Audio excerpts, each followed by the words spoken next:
금전운은요? 금전운도 해외를 나가야 금전운이 잘, 연애도 해외를 나가야 잘. 호주에 오게 된 계기를 말씀드리면 광고회사에서 한 3년 정도 이제 근무를 했어요. 원래 369로 약간 위기가 온다고 하잖아요. 뭐든지 하는 일마다 약간 의욕이 없어지고 야근 수당을 안 챙겨줬고, 그럼에도 불구하고 야근을 진짜 많이 했거든요. 사실 그 전까지는 나의 발전을 위해서 내가 일을 하는 거지. 그런 열정페이 같은 그 논리를 이렇게 끼워 맞추는 게 되게 심했기 때문에 저도 그게 당연하다고 생각했고, 근데 이제 3년 차가 되는 해 이런 체제에 대한 부당함? 이런 걸 느끼게 되는 거죠. 그리고 가장 중요한 계기, 현타가 왔다 했잖아요. 점을 엄청 보러 다녔어요. 점을 제가 한 5번을 받고 5번 다 무슨 말이 있었냐면 너는 해외를 나가야 잘 된다, 이렇게 말을 하는 거예요.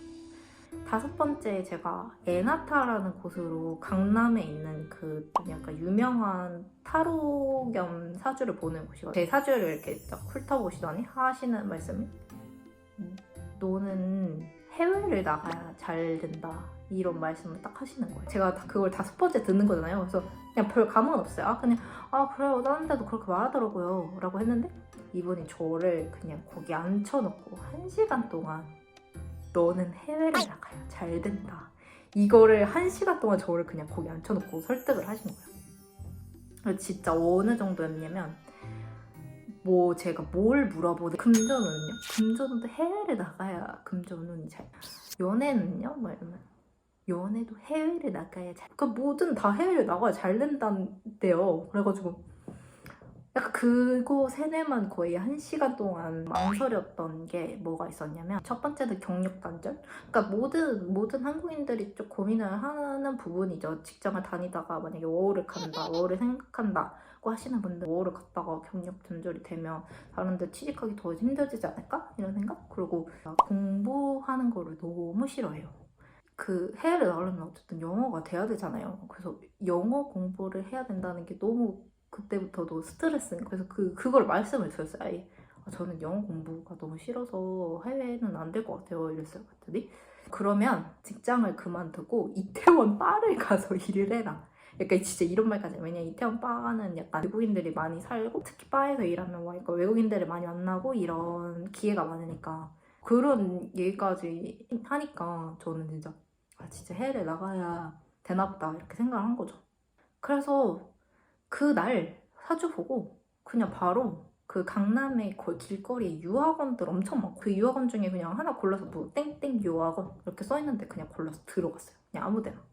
호주로 바로 그냥 결정하고, 그리고 이제 퇴사 날짜 잡고 계획하고. 제가 호주 오기 전에 제주도에 한 달 살이를 했는데, 그거 말고는 이제 비행기표 끊고 거의 퇴사하고 나서 집에 있던 적이 일주일? 퇴사하고 나서 엄마한테 편지를 써서, 엄마 나 사주를 봤는데 물 숫자가 많으면 해외랑 연관이 있는 그런 많은 사주래요. 제가 물이 세 개가 있고 막 이런 사주예요. 역마살도 많고, 그래서 나는 떠나야 해. 그래서 제주도에서 한 달 살다 올게, 이렇게 해서 제주도로 가고, 제주도에서 온 다음에도 엄마 나 호주 가는 거 비행기 끊었다고. 언제? 일주일 뒤.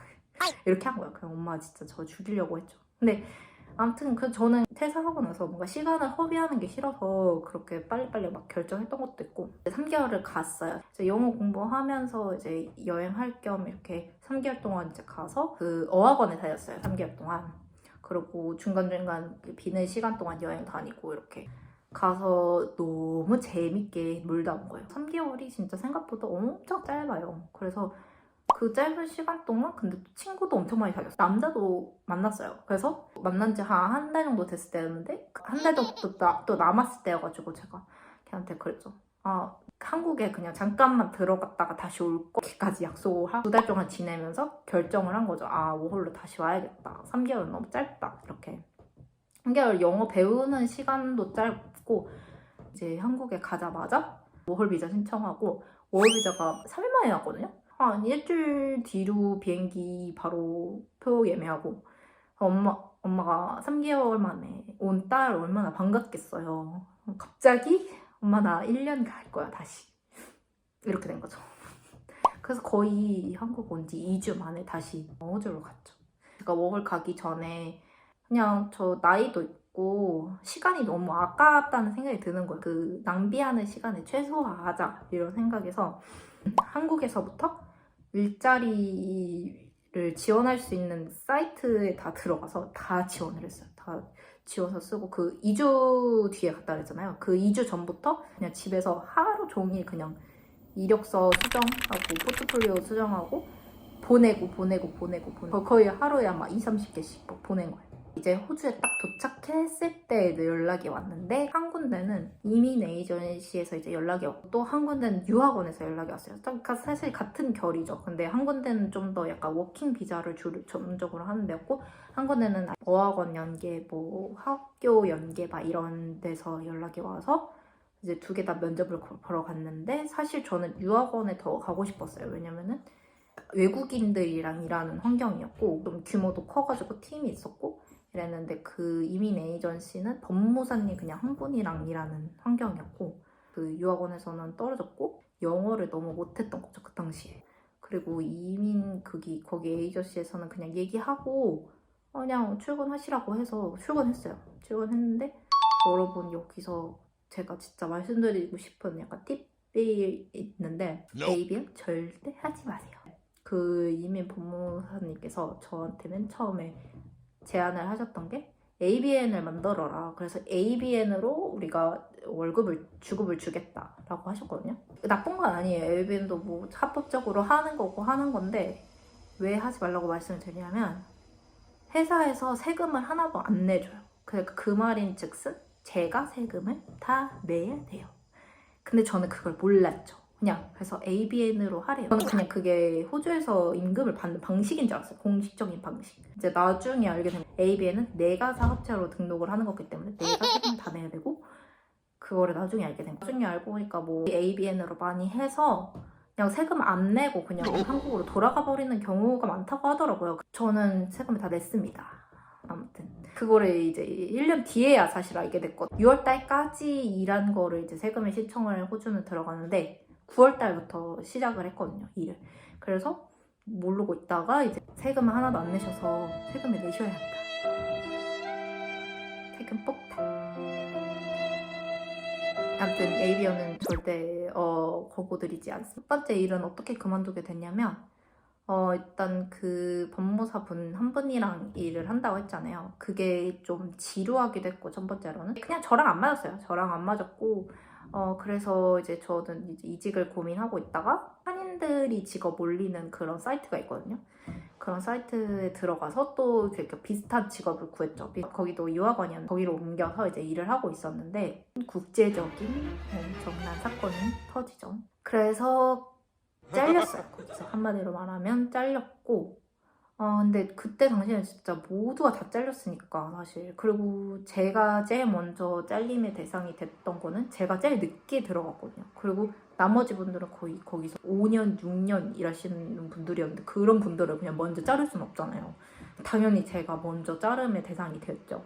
주로 하던 업무는 뭐였냐면 디지털 마케터라는 직종으로 2개 다 일을 했고 제가 기획도 하고 영상 제작도 하고 뭐 디자인 인스타그램이나 페이스북에 들어가는 콘텐츠 제작 이런 것도 제가 다 기획부터 디자인까지 그리고 뭐 카피 쓰는 것까지 다 했어요.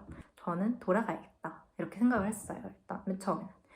그래서 돌아가기 전에 친구가 마침 유럽 여행을 간다고 하는 거예요. 근데 그때 당시는 사실 중국에서만 조금 크게 난리가 났었고 유럽까지는 그렇게 그게 아니었거든요. 그리고 이 사태가 되게 금방 식을 거라고 생각했어요. 그래서 한 5월에 티켓을 끊어놓고 유럽에 한 달 동안 이제 여행을 하고 한 달 후에 한국에 오는 티켓 이렇게 사태가 여러분도 아시다시피 전혀 줄여지지 않고 점점 더 심각해지기만 했죠. 사실 유럽 여행도 사실상 못 가게 되고 그래서 제가 선택한 방법 그때가 조금 촉박하긴 했는데 호주에서는 3개월을 농장이나 공장에서 일하면 세컨 워킹 홀리데이 비자를 줘요. 그래서 세컨 워킹 홀리데이 비자 뭐냐면 그냥 한마디로 1년 더 살 수 있는 거예요. 세컨 워킹 홀리데이 비자를 따볼까? 그냥 그런 생각이 들었어요. 그래가지고 이제 세컨 워킹 홀리데이 비자를 따러 그리고 그때 주변 사람들도 막 다 잘리고